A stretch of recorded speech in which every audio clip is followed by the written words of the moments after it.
In what you've done with your life thus far, is it giving you what you want? Is it giving you what you want? When you look toward the future, when you look at all that's going on out here, is there some place within yourself you say, hey, I know I need to be out there in that arena. I know I can do more than what I've been doing. I know there's some great music that I have within me that I haven't brought out here yet. Is that something that you begin to look at within yourself?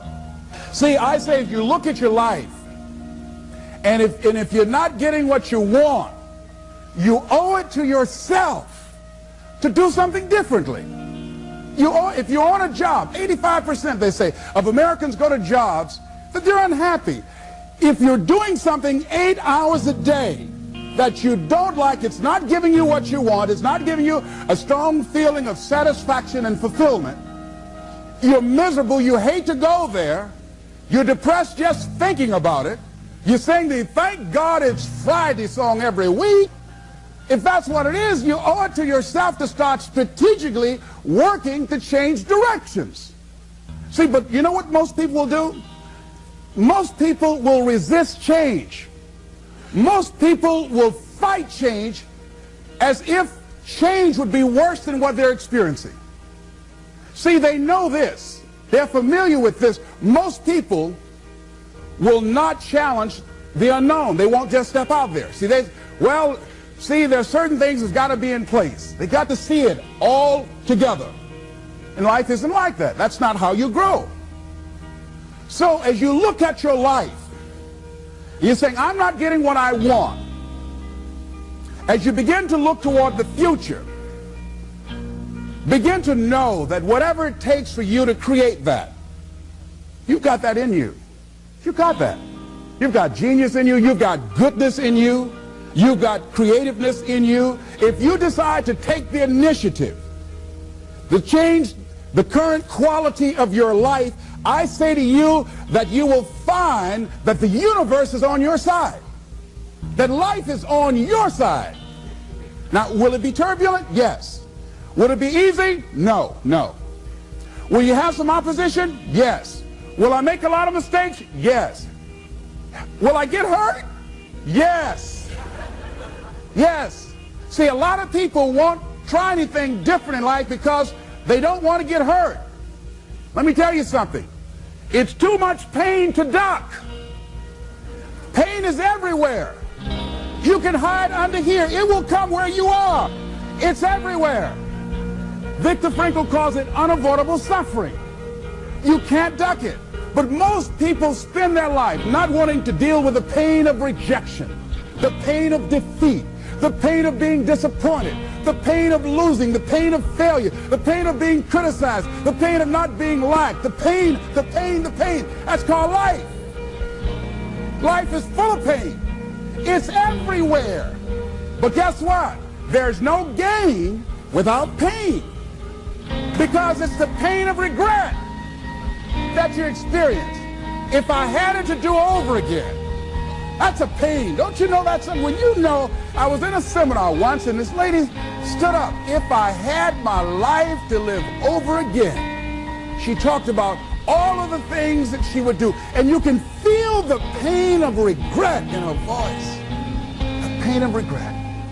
She still experienced pain. She was trying not to experience the pain of defeat, the pain of disappointment, the pain of loss, the pain of lack of support. And she still experienced pain. It was right there. We can't get around it. Most people are governed by their habits, their fears, and the opinions of others.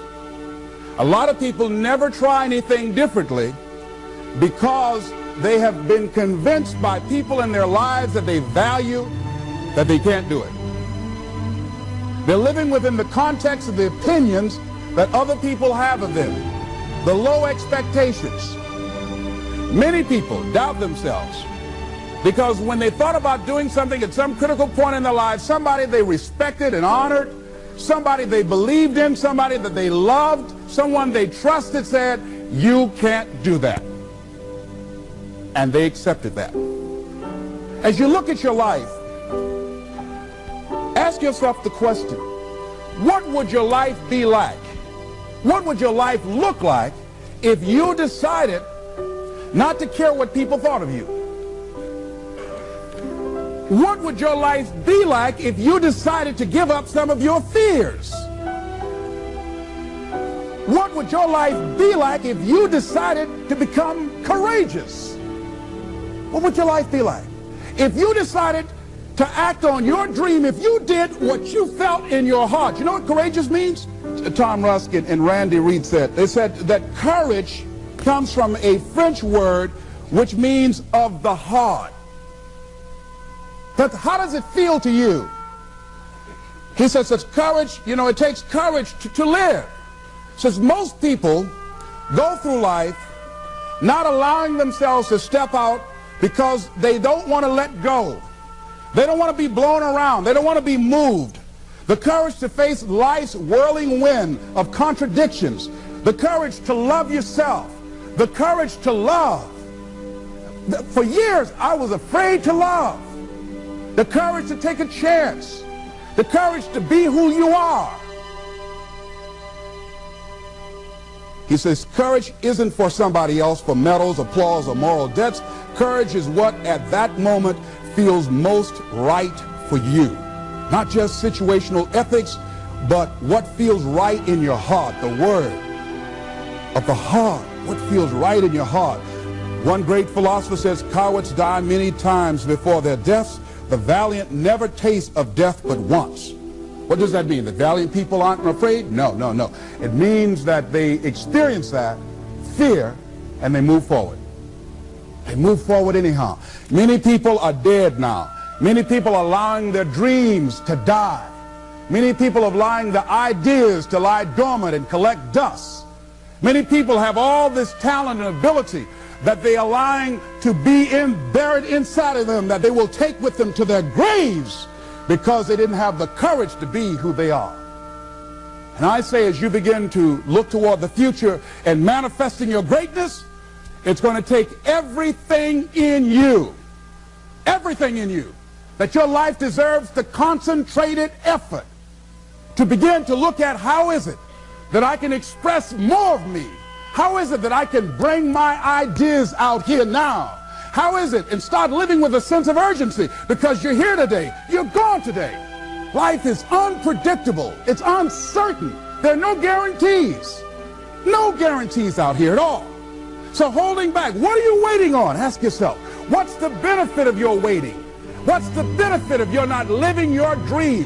What's the benefit of not listening to yourself? Oh, please, listen to yourself. You know the feelings. If you start listening to the feelings in your heart, and I'm doing it now more every day, I find that my feelings, I can trust them. And I say to you that as you look toward the future, you look at life on a daily basis, if there's something that you have been given, if you've heard something within yourself that you know that what you're doing now doesn't fit for you, it doesn't work for you, it's not giving you what you want, and there's something else that you want to do, don't allow that inner doubt in you to talk you out of it, to build a case on why you can't have it, to tell you why you're not good enough. You ignore that inner voice and all of the external voices. Don't judge the possibilities for what you can do based upon the circumstances, because the circumstances won't determine who you are. Don't determine what you're able to do based upon your resources. Don't determine what's possible for you based upon where your life is right now. Where your life is right now is not you. That's just what it is right now. But the possibilities for you are unlimited. If you're in a rebuilding process, it's unlimited. If you're coming back from adversity and devastation, it's unlimited of what you can do. That's the capacity of human beings. It doesn't matter how many mistakes you've made. It doesn't matter how many flops you've had. It doesn't matter how much money you've lost. In fact, I see it only as an investment of what you learn from life. Not losses, but investments of what's possible for you. And I say to you that once you start listening to yourself, and as you begin to act on your dream, as you start just trying to find your way, doing what you can with what you have, you will start seeing things opening up for you. You'll start attracting people. You say, where'd they come from? things will start coming together, clicking for you. You say, whoa, you start brainstorming. Ideas will come out of nowhere as you focus on it. The key to it is to begin to focus on what it is you want to do. Why, Les? Why is that important? Because as you focus on that which you want to do, that which we focus on, that which we give our energy to, it will begin to multiply. It will begin to expand. It will begin to develop your consciousness. And out of that comes your greatness. Out of that comes a commitment. Out of that comes a passion for life. Out of that comes a special power that you have in you that you haven't even called on yet. See, the powers that we have will never reveal themselves if we don't challenge them, if we don't put ourselves in a position where we have to use them. So one of the most important things is reading a book that's a really interesting book called Instant Millionaire, and the guy said, put yourself in a position where you can't retreat, where it's do or die, sink or swim. Here's what you'll find out. You'll develop incredible swimming skills. You'll find yourself stroking unlike you've ever seen before. Through the inspiration of desperation, you'll become more creative than ever before. So what is it? How do we handle that whole piece? Throw your whole self into it. See, most people go at it tentatively. They don't give all their stuff. They don't concentrate. They don't put everything they've got in them. One guy wrote a book called All You Can Do Is All You Can Do. And all you can do is enough. But he said, make sure you do all you can do. And if we're honest this evening, we know that we haven't done all we can do. So as we look at the future, we can decide that from this day forward, as I look at my personal relationships, if I look at my professional relationships, if I look at my family relationships, if I look at all the dimensions of my life, looking at myself mentally, emotionally, and spiritually, I'm going to do all I can do to develop me, to bring my talent out here, to make a contribution to life.